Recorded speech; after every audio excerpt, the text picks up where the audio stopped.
This last video for today is the simplest of the ones for today. I'm going to show you how to find the domain, range, and y-intercept of a radical function. To find the domain, all you have to do is remember that we can only take the square root of a number if that number inside, which by the way has a fancy name, it's called the radicand, if that radicand is 0 or bigger.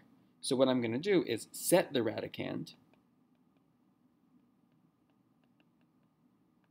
bigger than or equal to 0 and solve.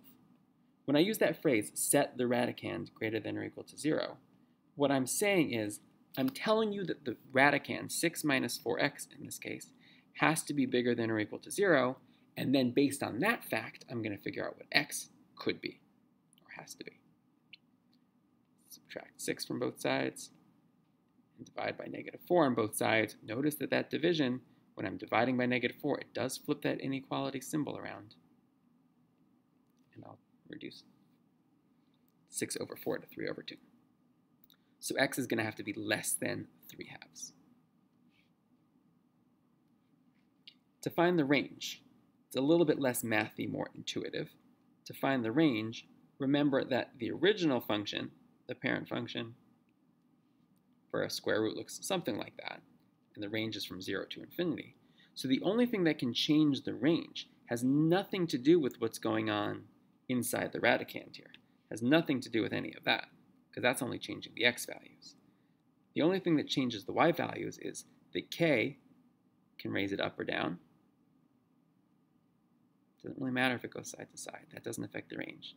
The k can lift it up or down, and the a can make it steeper, less steep, or the a can also flip it upside down, which unfortunately I can't do here, but we can flip it upside down. So all you have to ask yourself is how high or how low is it moved? In our case, since the k is 5, the graph is moved up 5. I mean, it also happened to move forward, but I don't even care about that.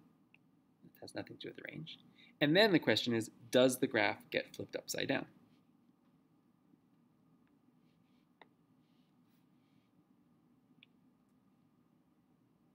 So to find the range, this graph did get flipped upside down.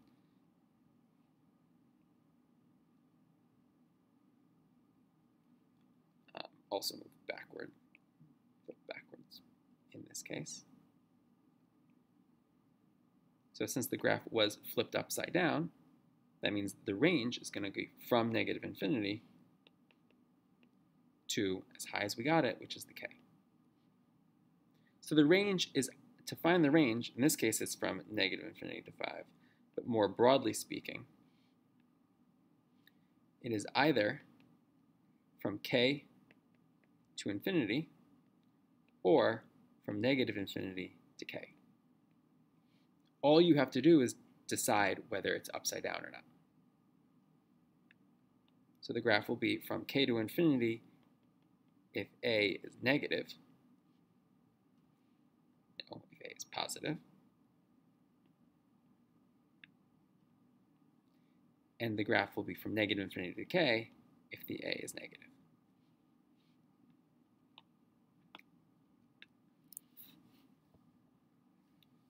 A little bit less of a formula than the first one, but hopefully you'll find that after a little bit of practice it gets pretty easy to find fast. And then to find the y-intercept,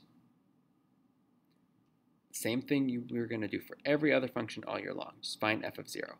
Plug 0 in for that x. So 5 minus the square root of 6 minus 0. It happens to be that there's nothing I can do to simplify that.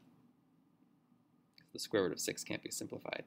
So this y-intercept right there is 0, 5 minus root 6. And that is the domain, range, and y-intercept of a radical.